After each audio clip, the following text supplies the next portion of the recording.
Halo semuanya, kembali lagi bersama saya Michael. Ya, hari ini adalah hari yang hijau, cukup hijau di market kripto sendiri. Jadi kalau kalian yang memang sebenarnya kemarin ini sempat panik juga, takut juga, terus kayak mau cut loss dan memang mengambil keputusan untuk hold, ini adalah keputusan yang bagus. Memang kalau kita lagi takut juga, hold itu nggak apa-apa karena kita percaya kalau misalnya kalian masukkan duit atau kalian invest ke project-project yang jelas, ya pasti gitu ya. Jadi walaupun turun pun kalian tetap yakin dan memang kita lihat hari ini saja Bitcoin sudah naik 6%. Kalau kita lihat altcoin memang mayoritasnya hijau. Tapi ini cukup menarik.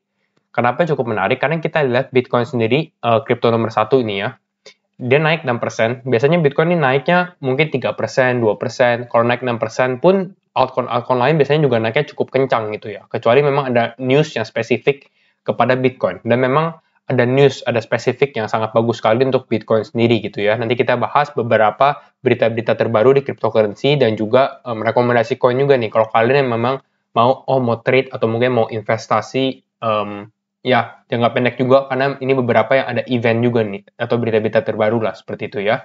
Tapi sebelum itu kita coba cek ini Fear and Greed Index. Ini adalah indeks yang untuk menentukan apakah market sekarang lagi fear atau ketakutan atau greed, rakus seperti itu. Dan kalau seperti pepatah bilang bahwa be fearful when others are greedy and be greedy when others are fearful. Intinya apa? Artinya adalah kita harus menjadi takut pada saat orang-orang lain ini greedy. Kapan sih orang lain greedy? Orang kebanyakan greedy pada saat mereka lihat, wah ini untung semua gitu ya. Kalau misalnya kita lihat ini waktu Bitcoin naik seperti ini nih, pasti banyak orang yang greedy seperti itu. Kalau di indeksnya pun hijau. Tapi kalau misalnya sekarang, pada saat market jatuh, ini orang banyaknya fearful. Dan ini harusnya kita bisa be greedy when others are fearful. Makanya ini sebenarnya waktu yang tepat untuk kita beli atau menyetok lagi gitu ya. Untuk mau investasi, mau trading pun ini cukup murah. Walaupun sekarang sudah agak recovery nih. Kalau kita lihat recovery-nya cukup lumayan, sekitar 14% dari bottom gitu ya untuk Bitcoin sendiri ya. Nah, coba kita bahas dulu berita-berita apa saja sih. Kita mulai dari berita Bitcoin. Kalau kalian nggak tahu, memang di mana ya, di Bitcoin 2021 Miami, jadi di event Bitcoin itu yang di Miami, Amerika, memang ada ngomong juga si Presiden El Salvador, dia bilang bahwa mungkin mau menjadikan Bitcoin sebagai adoption atau sebagai legal tender. Nah, kita baca newsnya dulu. El Salvador residents are split on Bitcoin adoption bill. Jadi ini pada saat jam Juni 9, jam 4.50 ya, pagi nih. Waktu Indonesia Barat gitu ya. Nah, memang ini jadi beberapa masyarakatnya ini ada yang excited by the thought of Bitcoin being treated as a legal tender. Jadi memang resmi gitu. Jadi sebagai resmi kalian bisa memakai Bitcoin di negaranya gitu ya. Istilah seperti itu. Bisa memakai Bitcoin di El Salvador. Tapi ada juga yang memang concern. Jadi ada yang takut juga nih kalau Bitcoin jadi legal tender gimana gitu ya. Nah, maka split. Tapi yang sebenarnya good news-nya bukan ini. Yang saya mau bilang adalah ini gak lama kemudian setelah news ini keluar, juga ada news yang baru resmi legislatif El Salvador, jadi memang ini pejabat-pejabatnya, memilih untuk mengadopsi Bitcoin sebagai tender yang legal. Mayoritas legislatif El Salvador memilih untuk mengadopsi Bitcoin sebagai alat pembayaran yang sah. Bitcoin sebagai alat pembayaran yang sah pada Rabu pagi. Nah, ini jam 1 nih, 1 siang ini. El Salvador secara resmi mengakui Bitcoin sebagai alat pembayaran yang sah. Dalam pemungutan suara Rabu pagi, mayoritas legislatif negara itu memilih mendukung proposal presidennya si Nayib Bukele agar negara Amerika Latin itu mengadopsi Bitcoin. Dan ini adalah negara pertama yang mengadopsi Bitcoin. Jadi kita mungkin bisa lihat beberapa negara lagi gitu ya yang mengadopsi lagi gitu ya. Jadi semakin banyak. Nah, Presiden berniat mendatangi nanti malam atau dini hari. Nah, ini judul lihatnya. 62 anggota legislatif memberikan suara mendukung undang-undang tersebut lah. Dengan 19 menentang dan 3 abstain. Jadi memang kebanyakan dari 62 tambah 19 tambah 3 ini, jadi mayoritas ini memang mendukung lah untuk mendapatkan Bitcoin sebagai alat pembayaran yang legal seperti itu.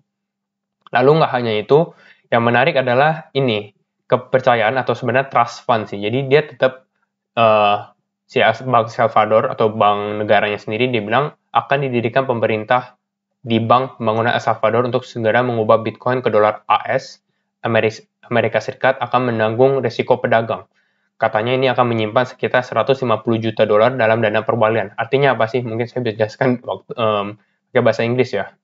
Mana ya ini? A trust that the government will set up the Development Bank of El Salvador to instantly convert Bitcoin to US dollars will assume merchant risk, he said. It will hold about $150 million in the trust fund. Intinya adalah mereka memang membangun trust fund-nya sendiri. Kenapa sih harus membangun trust fund? Karena ini untuk avoid merchant risk atau resiko perdagangan ya. Karena kita tahu Bitcoin ini harganya masih sangat fluktuatif. Jadi dia kasih contoh nih, misalnya ada orang yang jual es krim, kedai es krim, dia tidak benar-benar ingin mengambil resiko. Karena kan kalau bisa dibayar dengan Bitcoin, volatility-nya tinggi. Karena resikonya tinggi kan. Kadang Bitcoin bisa naik, kadang Bitcoin bisa turun gitu ya.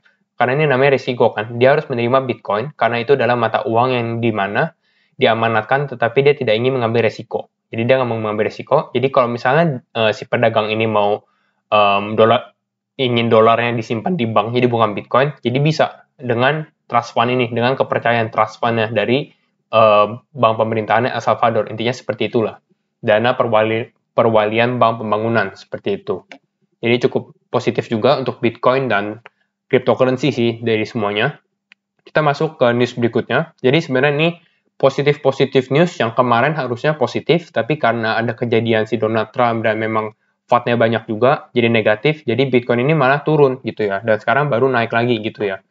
Salah satu contohnya, kemarin kita ngomongin Donald Trump gitu ya. Nah, ini adalah salah satu pejabat, namanya Timothy Wu, dia adalah, ini sih namanya Professor of Law in Columbia University, tapi sebenarnya dia adalah salah satu pejabat juga di timnya Joe Biden. Joe Biden adalah presiden barunya Amerika Serikat yang menggantikan Donald Trump lah, seperti itu ya.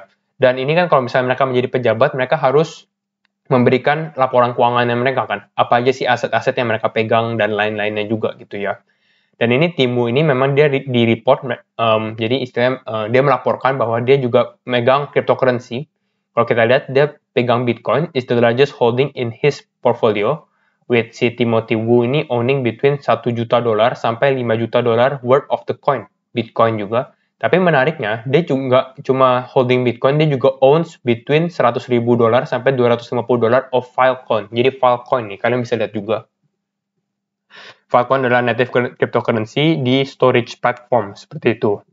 Dan sebenarnya ini Wood's total net worth is between 4 juta sampai 11 million. Jadi istilahnya total net worth-nya dia, total kekayaan dia itu sekitar 4 million sampai 11 juta million dollar. Tapi dengan kalau kita lihat dengan holding Bitcoin-nya 1 sampai 5 million dollar, berarti mayoritas dia punya kekayaan ini juga di dalam cryptocurrency. Jadi ini cukup menarik ya. Jadi bukan small portion of his net worth, jadi juga bukan porsi yang kecil doang, tapi dia memang mungkin bisa sampai 25%-an atau lebih gitu ya. Nah, lalu kita akan coba bahas beberapa ini nih. Kita akan bahas beberapa rekomendasi altcoin yang mungkin kalian mau beli juga. Dan ini memang beberapa sudah naik, tapi kalian mungkin bisa catch atau misalnya pada saat mereka turun koreksi bisa salah satu opsi lah untuk membeli lah. Tapi ini bukan rekomendasi, jadi ini ya rekomendasi tapi ini disclaimer on untuk kalian semua. Kalian harus do your own research juga ya. Kita mulai. Yang pertama adalah ini. Yang pertama adalah mainnet 3.0 update. Kalau kalian lihat ini Theta. Jadi kita akan Theta sama T-Fuel ini dua-duanya cukup bagus. Kenapa cukup bagus? Secara buat ini mereka bergerak di bidang NFT juga. Dan memang kalau kalian baca lagi ini di June 30. Jadi tanggal 30 Juni ini memang ada mainnet launch yang baru. Mainnet 3.0 dibilangnya. T-Fuel burning and transaction fee increase. Padahal di update ini sebenarnya T-Fuel burning atau transaction fee-nya increase, tapi memang orang-orang ini banyak yang semangat tentang update-nya. Soalnya namanya update ya orang juga semangat gitu ya. Nah, kalau kita lihat lagi dari timnya Theta sendiri, jadi ini di website Theta gitu ya. We forecast that NFT interaction with Theta smart contracts alone will reach 600,000 transaction per day. At which point nearly 250 million T-Fuel will be burned per year. Pokoknya ini istilahnya T-Fuel punya inflasi dan lain-lainnya juga gitu ya. Tapi sebenarnya kalau kita lihat Theta sendiri, the fees on the Theta network are near zero. Sebenarnya fee-nya nggak ada kalau misalnya kita lihat di Theta network-nya sendiri hampir nol. Tapi ya dengan ini mungkin dengan update mungkin banyak orang yang juga melihat gitu ya. Tapi salah satu yang paling paling kena efek sih sebenarnya T-Fuel-nya gitu ya. Karena memang update itu lebih ke arah T-Fuel. Tapi kalau kalian beli Theta, juga pasti ada lah efeknya sedikit, karena Theta juga yang bagus juga. Seperti itu. Lalu next-nya adalah ini, si Twin. Apa sih? Polkadot dan Kusama. Jadi kalau kalian nggak tahu sedikit background, Polkadot sama Kusama sebenarnya hampir sama ya. Mereka tuh identical. Tapi Kusama ini sebenarnya lebih ke arah proyek uji cobanya lah gitu ya. Nah sekarang Polkadot ini yang lebih pastinya. Dan sekarang Polkadot Kusama Network to start parachain auction next week. Jadi memang sudah ada dimulai parachain lelang parachain. Kalau kalian nggak tahu parachain lelangnya bagaimana, nonton video saya yang tentang Polkadot itu dideskripsikan juga. Jadi mungkin kalian akan ngerti gitu ya. Dan ini bakal dilelang tanggal Juni 15. Kalau misalnya kita lihat dari newsnya ini, nah ini 15 Juni, first Kusama parachain slot auction commence. Jadi ini bakal selama beberapa minggu ke depan sih, bakal ada auction juga. Ada second Kusama parachain slot, ada third, fourth, sama fifth gitu ya. Dan memang kalau orang bilang ini salah satu yang ditunggu-tunggu juga semua penggemar Polkadot dan Kusama, dan juga ini sih lebih ke arah the winning parachain. Jadi yang kalau misalnya dapat auctionnya, dapat menang lelangnya dan lain-lainnya juga, ini salah satu project yang besar soalnya gitu ya. Ada big step lah untuk di crypto juga, dan pastinya untuk Polkadot dan juga Kusama gitu ya. Lalu Zilliqa. Zilliqa and Zilliqa Capital announced joint membership in the US-based Chamber of Digital Commerce. Jadi Zilliqa ini salah satu, kalian tahu lah Zilliqa, salah satu crypto favorit juga nih, orang-orang di Indonesia juga suka Zilliqa gitu ya. Dan ini Zilliqa baru mendapatkan partnership juga dengan Chamber of Digital Commerce. Siapa sih Chamber of Digital Commerce? Chamber of Digital Commerce adalah the world's leading trade association representing the digital assets and blockchain industry. Jadi dia adalah salah satu pemimpin di dalam yang merepresentasikan bisa dibilang digital aset digital dan blockchain juga seperti itu. Jadi ini cukup menarik.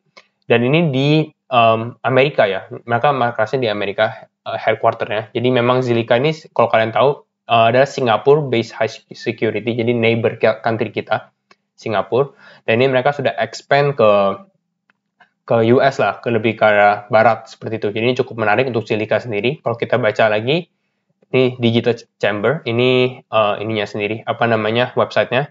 Dan ini adalah si Michael Saylor juga. The Chamber of Digital Commerce is the world leading trade association representing the digital asset and blockchain industry. Dan partner-partnernya become a member today. Ini juga sudah member-member yang memang namanya sudah besar. Kita lihat Accenture, salah satu perusahaan terkenal, Binance US. Jadi ini bisa di bank, pokoknya di arah finance lah, nggak cuma crypto doang. Kita ada Citibank juga, Citi, ada Deloitte, ada Emurgo, ada Goldman Sachs, ada KPMG, JP Morgan, ada ini Mastercard, ada Visa juga, ada Ripple, ada Microsoft. Jadi nanti tambah ada Zilliqa juga. Tapi yang menarik juga ada HBAR kalau nggak salah. Tadi saya waktu lihat ini, nah ada Heather Hashgraph juga gitu ya. Jadi ini memang ada IOTA juga. Jadi banyak ya ada blockchain, ada kripto terkenal juga di dalam sini juga gitu ya. Jadi ini cukup menarik untuk Zilliqa. Another good prospect untuk kedepannya juga. Oke, itu saja video dari saya. Terima kasih semua sudah nonton sampai akhir video. And see you in the next video. Bye-bye.